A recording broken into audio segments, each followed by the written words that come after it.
Até que eu queria repercutir isso com você, porque assim, a gente tem falado muito sobre essa questão do risco fiscal que representa essa PEC, muitas críticas, né, em relação à própria oposição voltada a esse orçamento, né, que o Brasil aí vai ter esse risco fiscal aumentado. Ontem o ministro Paulo Guedes, ele disse que tem esse orçamento extra que cobriria essas despesas até o final deste ano, como é proposta pela PEC.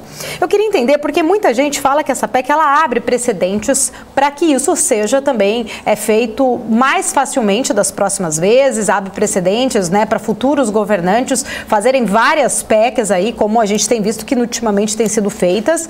Porém, há uma outra questão. Se teremos um risco, né, de ter um rompimento de teto de gastos, né, como a gente tem trazido aí, essa questão muito delicada, emblemática, portanto, e a questão também se isso for mantido, porque assim, a gente não sabe o cenário, porém, a gente já viu que até o ex-presidente Lula, ele falou que se ele vencer, ele vai manter os R$600, não os outros auxílios, né, que tem ainda vouchers, enfim, mas ele manteria o valor. Eu queria entender essa questão, né, se a gente tem essa preocupação com o risco hoje, como que a gente vai sustentar um projeto desse a um longo prazo?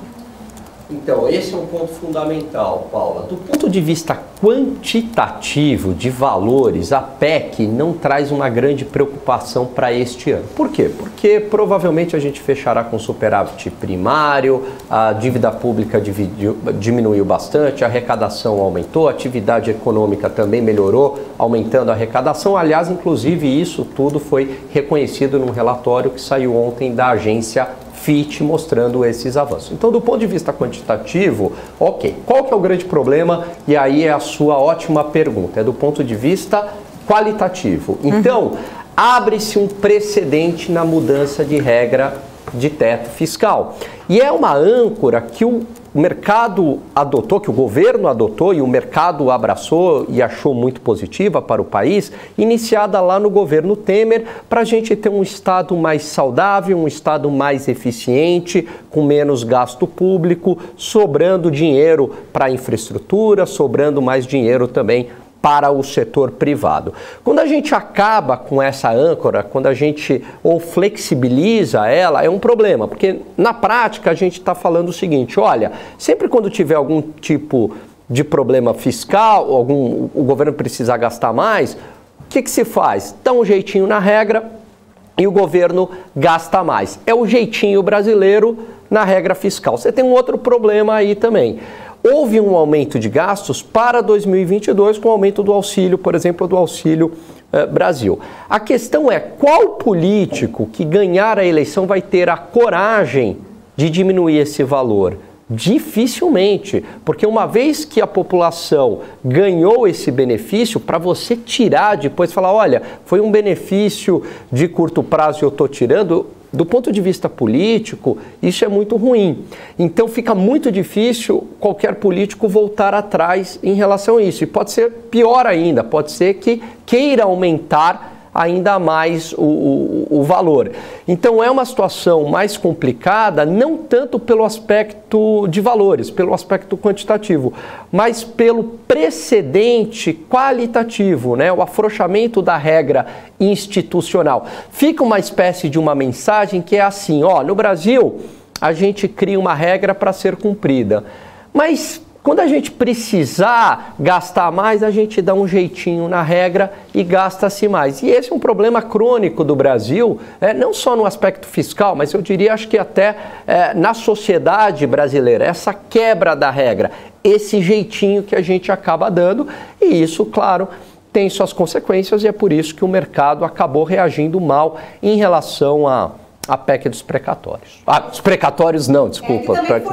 Foi outra que o mercado reagiu mal. Muito, exatamente, porque ela é mais um... exatamente, PEC atrás de PEC. É o jeitinho, né, na verdade, que acaba virando, de certa forma, abrindo esse precedente, exatamente essa é uma grande preocupação, porque vira era uma exceção que vira regra. Daqui a pouco vai virar uma regra, né? Qualquer coisa, cria-se uma PEC aí que você faz alguma forma, alguma medida. Porém, acho que a minha maior preocupação, que é exatamente esse ponto que você tocou, é quem vai ter coragem de tirar depois? Não vai tirar. Então, assim, a gente tem agora, realmente, né, o líder do governo, o deputado Ricardo Barros, ele explicou, na verdade, que esses recursos já estão no caixa, né? Tem até aqui, já estão no caixa do Tesouro, não vai ter impacto fiscal nas contas, que realmente vem, né? Para quem até tinha gente aqui perguntando, da onde que vai vir esse dinheiro que o Guedes falou que já teria, são 25 bilhões da capitalização da Eletrobras, 40 bilhões de dividendos da Petrobras. Então, portanto, tem ali um caixa que, segundo o Barros, já estaria disponível. Mas se não for retirado e virar, a exceção virar aí, né, contínua, a gente pode ser que comprometa futuramente também, porque assim, aqui é um dividendos da Petrobras, mas a gente também não sabe o cenário da commodities futura, não dá para você prever que vai ter sempre esse caixa também. Então assim, se tem uma data limite, será que depois ela não vai ser tirada? Porque não vai ser tirada a data limite, que eu quero dizer, será que esse recurso vai ser mantido? E da onde vai vir então o recurso, né, para manter esse valor? Exatamente. Do ponto de vista, no curto prazo, do ponto de vista quantitativo, de valores, de cumprimento de meta, não é um problema. De fato, o argumento do governo está certo. Olha, temos caixa, não vai trazer problemas a curto prazo. A grande questão que fica não é o curto prazo. A grande questão que fica é o médio prazo. Basicamente, por criar despesas permanentes, que nenhum político vai querer mexer nisso.